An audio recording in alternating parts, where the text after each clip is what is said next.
Hello, everybody, and welcome to We Are Texans Wednesday, number 8, here on Curtis's Podcast Network. I am the host of the channel and this show, Curtis Brown, and with me this week is our resident Jaguars fan, Isaiah Masciale. We are going to be talking everything Texans leading up to the draft, which is, 8 days away now? Oh, yeah, it's getting It's 8 close. days, yeah. Tomorrow Yeah. makes 7. So, there's a lot of rumors swirling, and we're getting close to that time where any of those pre-draft moves really start to take shape. So it's a big time of the year. Unfortunately, nothing has happened yet, but, could be. We do have a 10-like goal on this episode as well. We are trying to hit 1,000 subscribers. We are at 331 right now. So if you can help us in any way get to that goal, be much appreciated. As well, the 10-like goal, the Jacksonville Jaguars pod has done really well lately, and they're the only ones, 2 out of the last 3 weeks, to hit the like goal. So let's try to rival the Jags here a little bit, guys. Let's smash those likes.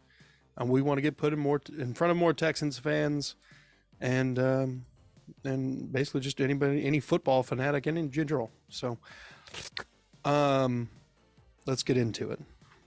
First thing, let's talk about some trade possibilities for players already in the league. One of them having a direct connection with the Texans front office and coaching staff, that being quarterback Trey Lance. Now, Trey Lance, obviously a former third overall pick by the 49ers, has only played in 9 total games, and he's going into year 3. So if you trade for him, in my opinion, his value is basically already gone, in the sense of the team that drafted him replaced him already. Mr. Irrelevant. With Mr. Irrelevant. They were able to draft literally the last player in the draft, and he made moves to an undefeated end to the season until the NFC Championship game, where he destroyed his elbow and has now had Tommy John surgery on it, and in I think March 10th, and that was after some delays, but he's expected to be back presumably by the end of training camp, possibly week 1. Yeah, it's going to be a setback for sure. Yeah, I mean, it's a 4 to 6 month recovery time for that surgery, but I mean, he was supposed to start throwing like 3 weeks after the surgery, from what I read earlier today. So, I think with the addition of Sam Darnold, the 49ers see Trey Lance as expendable. And if you're going to get rid of a quarterback, which is obviously the most highly valued position in the NFL, I mean, there's really nothing else comparable to it. You've basically taken all of your trade ammunition and flushed it down the toilet by not removing him from the team as soon as possible. Basically, once they were like, Brock Purdy's our guy, they should have announced the trade of Trey Lance to another team. Because that's what they've basically come out and said. Brock Purdy's the guy when he gets healthy. So that's why they brought Sam Darnold in. He's somebody who can run that system and make simple plays. Carolina tried to do that his first couple years there. He had some good games. They're not expecting him to be the full year starter, but that does make Trey Lance expendable. So what kind of capital should you expect to get Trey Lance? They're asking probably to recoup a first would be their ideal. But in reality, Probably a third. Probably a third and a backup quarterback. The Titans could do it with Malik Willis in a 5th, I think. I don't know about that one. Look, Trading trash for trash, like. Well, and that's the thing. Is Trey Lance even good? He's had 9 games. I don't believe the only game he's won, to my knowledge, was against the Texans his rookie year. Oh my, yes. I don't really know that he's started many other games, and any ones he has, he's lost. Yeah, that's what I'm saying. He's played in a total of 9 games, and I think he's only started like 3 or 4. He got hurt in the second start last year, so Yeah, he likes to um, get hurt. yeah. And that's another thing. I mean, he's injury prone, so He's got a really strong arm. strong arm. He's an athlete. He's smart as Yeah, for somebody as who's an athlete and likes to run the ball as much as he does, he gets hurt. Like he has a very good track record of getting hurt. For somebody who likes to run the football as a quarterback. yeah, yeah. Uh, so in reality, you could probably get him for a lot less than what they're asking for. But I imagine if they don't get something remotely close to it, they're just not going to move on from him. He'll Oh just be the backup. Um, but there is another quarterback who actually hails from California that is currently donning green and yellow in Wisconsin. And he's looking to be moved on from. He's trying to move on from his current team. The Jets are obviously the presumed destination for Mr. Aaron Rodgers. But lately, the Titans, and I've even read that the Texans have made calls about what it would take to get the deal done. And I think it's just people trying to kick tires to just leave no stone unturned. And I am A-okay with that. I don't think it would make any sense for us to trade for Aaron Rodgers, like long term, because you're gonna have to pay him a lot. You're not in a win And it's now not situation either. right.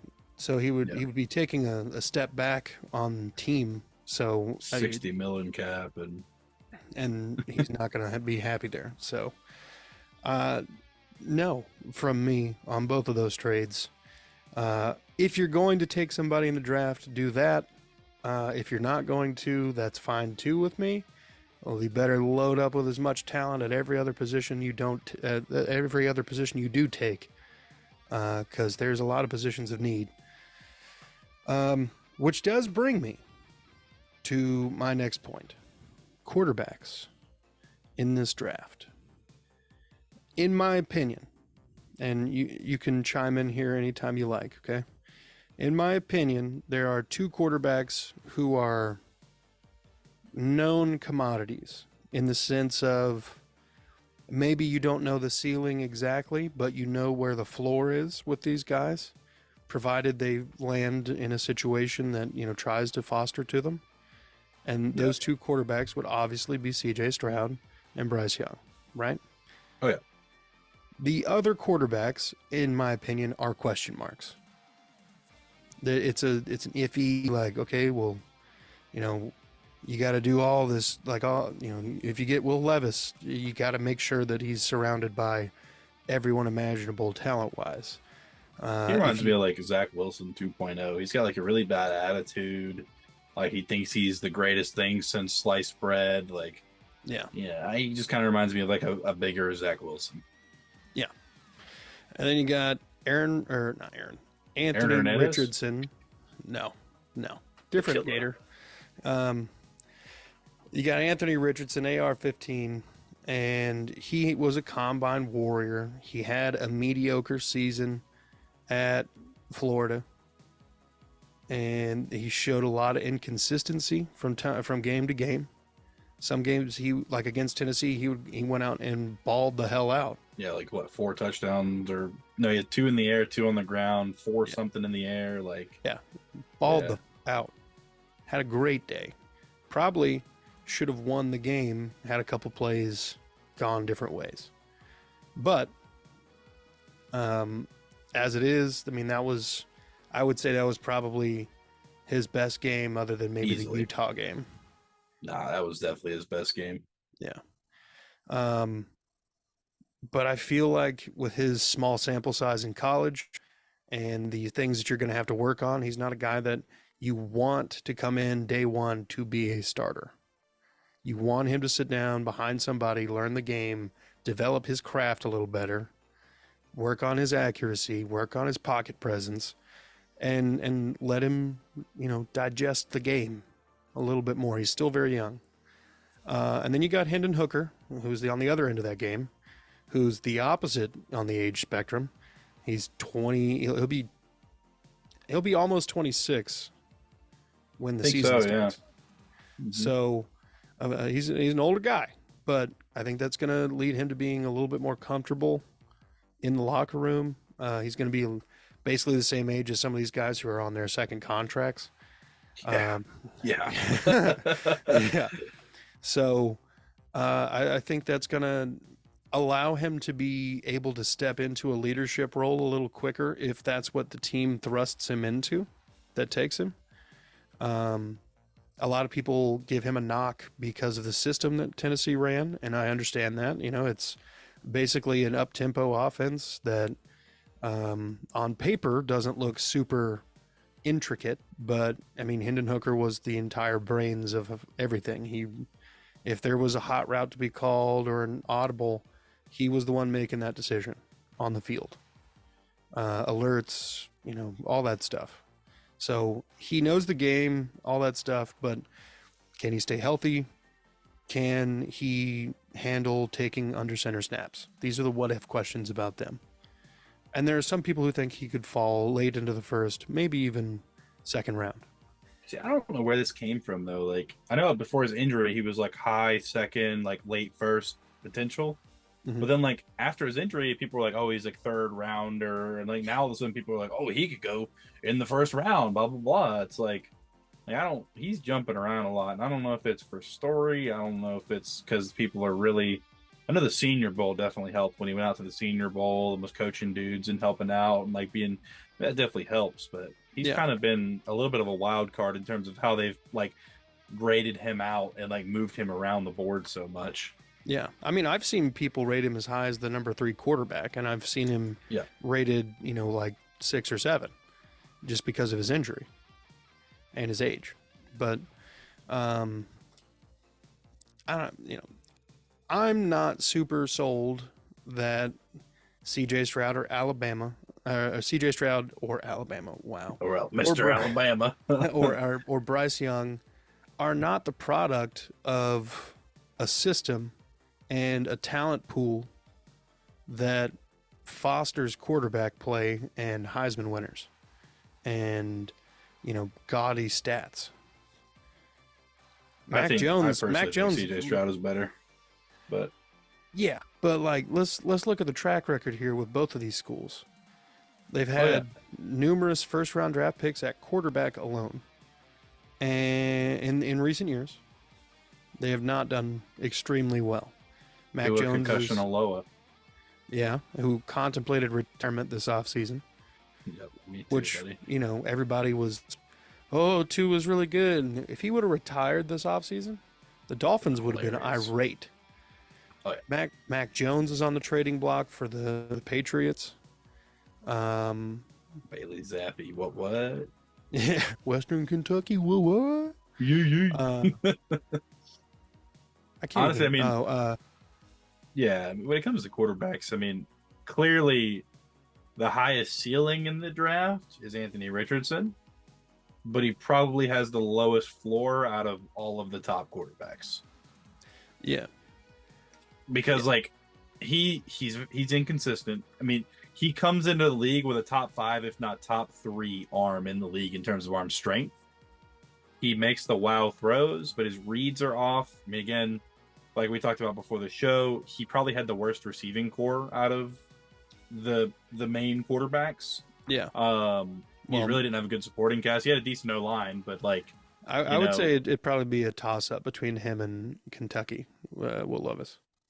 yeah, Will Levis, he had a really good true freshman though. That was pretty solid. But yeah, I mean, your point, yes. But I think Will Levis also, but like, they're not questioning Will Levis as much though as they are Richardson in terms of that. But like, Yeah, in terms of highest ceiling, I mean, like, no one else in the draft, I know this, he's a quarterback, whatever, but no one else in the draft can move the way he moves. But, another thing, like I told my buddy who's also a Florida fan, is that, like, he should have stayed another year. mm-hmm. And, like, he should have stayed another year at Florida. But he knows that the way he plays football and the fact that he got hurt, once a game, basically, having to come off the field for at least a couple plays in a lot of games, he probably would have been the number 1 overall pick next year if he stayed another year and had a good year, besides maybe Caleb Williams. Like, he, would have been fighting it out with him. But like, he's Yeah. one of those guys where he should have stayed another year, but he knows this is his best shot with Caleb Williams coming out next year, and the way he tends to play football, he's there's a good chance he doesn't make it, Yeah. or gets hurt seriously, has a problem. I think Hooker is like mentally probably the number one guy, but people are concerned about his age. And then he had an ACL, right? Yeah. Yeah, so I mean, ACL tear. How's he going to move after that? How's he going to throw? What's his plant foot going to look like? How's he going to be able to throw on the run, depending on the system they're trying to put him in? Bryce Young, I've heard, is super intellectual, but he's tiny. I mean, and people say like, don't let that scare you, but it does. At the end of the day, I mean, like, Kyler Murray is like thicker than he is, and he gets hurt once a game. Once Yeah. a season for major. I mean, Russell Wilson only stays as healthy as he can, as he can stay away from defenders. I think Stroud's the best quarterback in the draft personally. He has the prototypical size, weight. I think he reads the field better than people give him credit for, and he's a pass first quarterback, even though he can run, even though people act like he can't, just because he didn't very much. But I don't know. It's going to be a weird year for quarterback, and honestly, Hooker could sneak into the first round if like the Raiders or somebody gets desperate, in the middle of the draft, and all the other guys are gone. We'll have to see, but it'll be interesting. I hope that the Panthers save you guys from yourselves, though, and they let you get CJ Stroud. And I really hope that people get off the Anthony Richardson train at number 2 overall. As much as I could see it happening potentially, not with the Texans. They're going to be a more conservative franchise. They're going to go with one of the quote unquote surefire guys. You got a first year head coach and a first year GM in terms of together, right? You guys got a new GM? No, same GM. No, yeah. First year for D'Amico. I put you and Titans together, so I've got Titans GM, but D'Amico Ryans.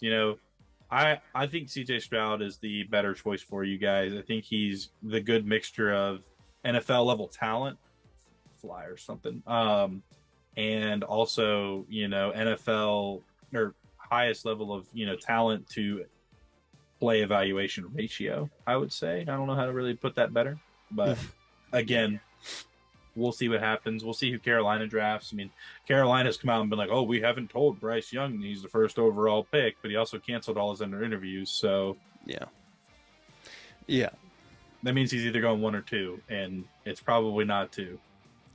Yeah, well, all of this was to say maybe you could potentially... Well, no, you're fine. I ranted for like 5 minutes to start this motherfucker. So,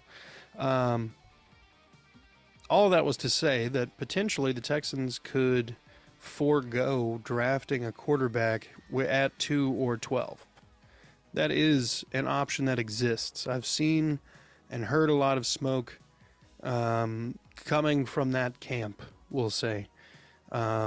Essentially, I think that the Texans might be of the opinion that they could get a serviceable year out of Davis Mills and at quarterback, and then use the draft picks to surround him with actual talent. I mean, if we're being honest here, Davis Mills has not had talent on this team either of the last 2 seasons he's been there, and those were his audition years. They're like, hey, we need you to go out there and be Peyton Manning right now. And he's like, what? I have a neck. I have all of the David Carr, did you say? Like, I'm sorry, what now? Yeah. So I think that is a possibility. I've seen a lot of mocks taking an edge rusher at 2, be it Tyree Wilson or Will Anderson, and then potentially getting Will Levis at 12. Tank for Williams, baby. Well, I mean, start the tank early. Tank for Williams. Starts with the draft. Yeah. And then you've got edge rushers, gotta draft them all. You could probably trade back from 12 and pick up, maybe some day 2 or day 3 picks and pick Hendon Hooker late in the first, or trade all the way out of the first and pick up a future first and some other stuff and just go crazy next year. Options exist, folks. Options exist. It's not even outside of the realm of possibilities that they trade for Lamar Jackson. I think it's outside of the realm of possibilities. It's not. They could make that happen. They I got. don't think they do it. I don't think they Personally. will. It could happen. You are correct, but Yeah. I don't. That's like the last thing I see happening for them at quarterback. Oh yeah, it'd be real weird to see Lamar Jackson in a Texans uniform, but um, it exists as an option. Not to make this an issue or anything, but have the Texans ever had a black quarterback before? Deshaun Watson. Oh yeah, Scott. He was. I try to erase him from my memory. I think, Mister Massage Watson over there. I Like, think a lot of people try to get him. for your sake, for my sake, for 26 women's sake at least. I mean, we are massage win. I mean, Texans Wednesdays. Anyway, so I think there's actually a lot of ways that this first round goes for the Texans, and I think they shape a lot of the first round depending on the way that they make their selections. Yeah. Because if they go defensive end at number 2, there's a lot of people who are going to be making moves trying to get Stroud or Bryce Young, whoever's not taken. Yeah. And as we were talking before the pod, that could be a lot of draft capital coming That's through. a feeding frenzy right there for number 3. Oh, yeah. And the Cardinals are just a beneficiary. They'll trade back with whoever and pick up all the capital they want. Yeah. Or hear me out. On draft day, the Cardinals deal Kyler Murray and pick CJ Stroud at number 3 if you guys don't pick. Now that would be interesting. Because he's got a... Didn't they just sign him to an extension? They sure did, but I don't think they're very happy about it after he tore his ACL and after all the controversy with the contract and Call of Duty.